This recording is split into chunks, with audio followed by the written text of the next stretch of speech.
ایک ایسی تحریر کہ جس سے زندگی میں، سوچ میں، خیال میں، عمل میں انقلاب آ سکتا ہے۔ آپ نے مشہور مورخ ابن جریر طبری کا نام سنا ہوگا۔ وہ یہ کہانی بیان کرتے ہیں، کہتے ہیں کہ میں ایک سال حج کے زمانے میں مکہ مکرمہ میں تھا تو میں نے خراسان سے آئے ہوئے ایک شخص کو یہ اعلان کرتے ہوئے سنا۔ وہ کہہ رہا تھا، اے مکہ کے رہنے والو، اے حج کے لیے دور دراز سے آنے والوں، میری ایک تھیلی گم ہو گئی ہے جس میں 1000 دینار تھے۔ جو شخص بھی مجھے وہ واپس کر دے تو اللہ تعالیٰ اسے بہترین جزا دے اور جہنم سے آزادی عطا کرے۔ میرے اچھے سامعین، یاد رہے کہ دینار سونے کا سکہ ہوتا تھا اور آج کل کے حساب سے اس کا وزن 4347 گرام بنتا ہے۔ اس طرح اندازہ کر لیں کہ 1000 دینار اچھا خاصا سونے کا خزانہ تھا۔ بہرحال یہ اعلان سنتے ہی مکہ مکرمہ کے ایک بوڑھے صاحب اٹھے اور انہوں نے اس اعلان کرنے والے شخص کو مخاطب کر کے کہا، اے خراسانی بھائی، ہمارے شہر کے حالات آج کل بہت ہی دیگرگوں ہیں۔ ہر طرف قحط سالی نے ڈیرے ڈالے ہوئے ہیں، مزدوری کے مواقع بھی نہ ہونے کے برابر ہیں، فقر اور غربت کا دورہ ہے۔ آپ کے لیے میرا مشورہ یہ ہے کہ آپ اس شخص کے لیے جو آپ کا مال لوٹا دے کچھ انعام کا اعلان کر دو۔ ممکن ہے کہ وہ مال کسی فقیر اور محتاج کے ہاتھ لگا ہو، تو جب وہ انعام کا اعلان سنے گا تو آپ کا مال لا کر دے دے گا تاکہ اسے بھی حلال طریقے سے کچھ دینار مل جائیں۔ خراسانی شخص نے پوچھا، آپ کے خیال میں ایسے شخص کا انعام کتنا ہونا چاہیے؟ مکہ مکرمہ کے رہائشی ان بزرگ عمر شخص نے کہا، 1000 دینار میں سے کم از کم 100 دینار تو ہونے ہی چاہیے۔ لیکن خراسانی شخص اس پر راضی نہیں ہوا اور اس نے کہا، میں اپنا معاملہ اللہ کے حوالے کرتا ہوں۔ آج مجھے مال نہ ملا تو کوئی بات نہیں، روز قیامت تو مل ہی جائے گا۔ ابن جریر طبری کہتے ہیں کہ میں یہ سارا مکالمہ سن رہا تھا اور میں سمجھ گیا کہ یہ مال کسی اور کو نہیں، اسی بابا جی کو ملا ہے، لیکن یہ بغیر کسی حلال انعام کے اسے واپس نہیں کرنا چاہتا ہے۔ شاید یہ بہت محتاج اور فقیر ہے۔ میں نے اپنے شک کو یقین میں بدلنے کے لیے اور اصل صورتحال سمجھنے کے لیے اس کا پیچھا کیا کہ یہ جاتا کہاں ہے۔ وہ بابا جی اپنی جگہ سے اٹھے اور مکہ مکرمہ کے ایک پرانے محلے کے کچے گھر میں داخل ہوئے۔ ابن جریر طبری باہر کان لگا کر سن رہے تھے۔ اندر گھر سے آواز آئی کہ بابا جی اپنی اہلیہ کو کہہ رہے تھے، اے لوبابا، دیناروں کا مالک مل چکا ہے اور اب ہمیں دینار واپس ہی کرنے پڑیں گے۔ میں نے اسے کچھ انعام دینے کا ہی کہا، لیکن وہ تو اس سے بھی انکاری ہے۔ کئی دنوں سے فاقے کی ستائی ہوئی اہلیہ نے جواب دیا، میں 50 سال سے آپ کے ساتھ غربت بھری زندگی بسر کر رہی ہوں، لیکن کبھی اپنی زبان پر حرف شکایت نہیں لائی۔ لیکن اب تو کئی دنوں سے فاقہ ہے، پھر ہم دونوں کی ہی بات نہیں، گھر میں ہماری 4 بیٹیاں، آپ کی 2 بہنیں اور آپ کی والدہ بھی ہیں۔ انہی کا کچھ خیال کر لو۔ یہ مال جیسا بھی ہے آج خرچ کر لو، کل کو ممکن ہے کہ اللہ تمہیں مالدار کر دے تو یہ قرض چکا دینا۔ بابا جی نے اپنی لرزتی ہوئی آواز میں کہا، کیا میں 79 برس کی عمر میں آ کر اب حرام کھانا شروع کر دوں؟ جبکہ میں نے پوری زندگی صبر و شکر میں گزار دی ہے، اب تو یوں سمجھو کہ میں قبر میں پاؤں لٹکائے بیٹھا ہوں۔ مجھ سے یہ نہ ہو سکے گا۔ اس پر بیوی بھی خاموش ہو گئی۔ ابن جریر طبری کہتے ہیں، میں یہ سب باتیں سن کر بہت حیران ہوا اور واپس حرم شریف آ گیا۔ اگلے دن جب سورج کچھ بلند ہوا تو وہی کل والا خراسانی شخص اپنے گم شدہ مال کا اعلان کرنے لگا۔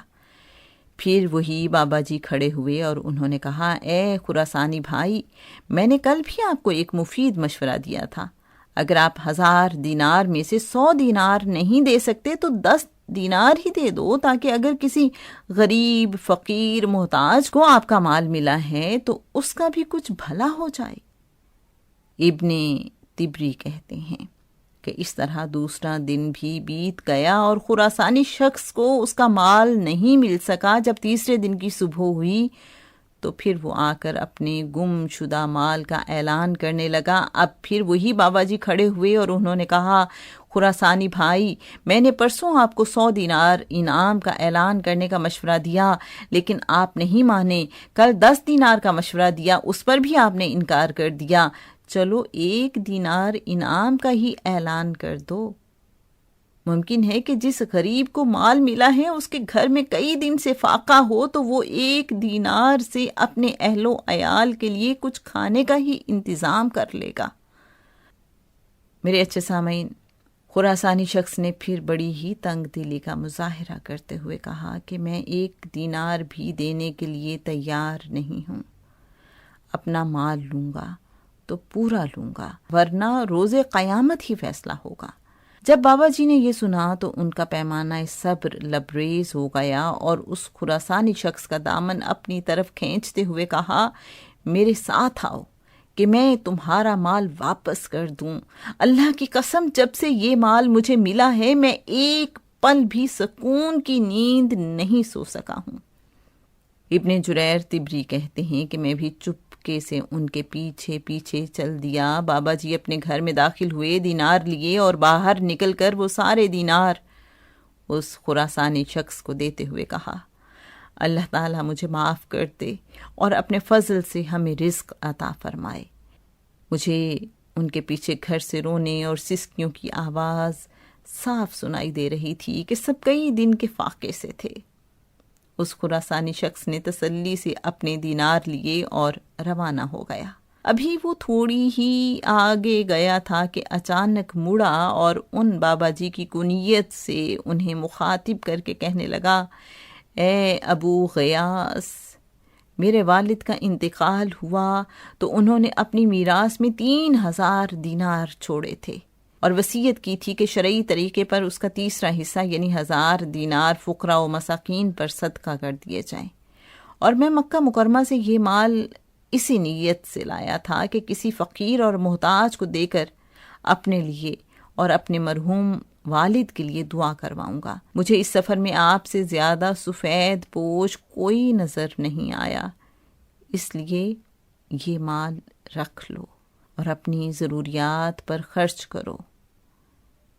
یہ سن کر ابو غیاث کی آنکھوں سے تشکر بھرے آنسو رواں ہو گئے اور انہوں نے خراسانی شخص اور اس کے والد مرحوم کو خوب دعائیں دیں۔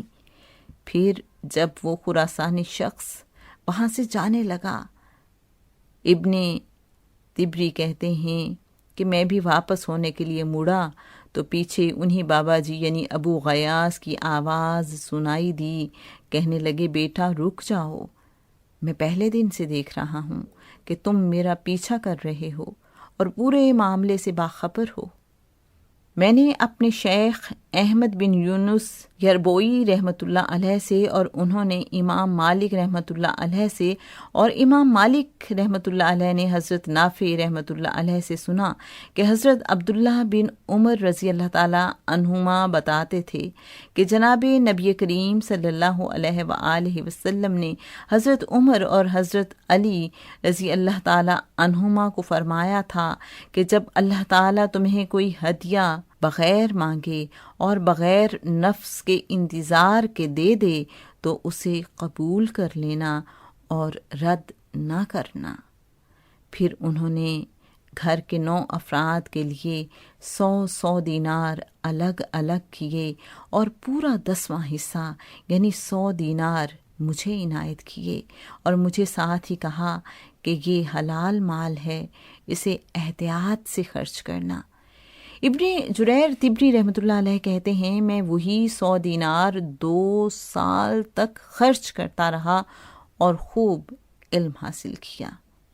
میرے اچھے سامعین، دعا ہے کہ اللہ کریم ہم سب کو اپنے لطف و احسان سے یہ یقین عطا فرما دے کہ جو رزق ہمارے نصیب میں لکھا ہے وہ ہمیں ضرور ملے گا، چاہے وہ کہیں بھی ہو، اور جو رزق ہمارے حصے کا نہیں ہے وہ ہمارے کام نہیں آئے گا، خواہ ہمارے ہاتھ میں ہی کیوں نہ ہو۔ بس رزق حلال کے اہتمام اور حرام روزی سے بچنے کی یہی کنجی ہے۔ اے اللہ ہم سب کو علم نافع اور رزق واسع عطا فرما، آمین۔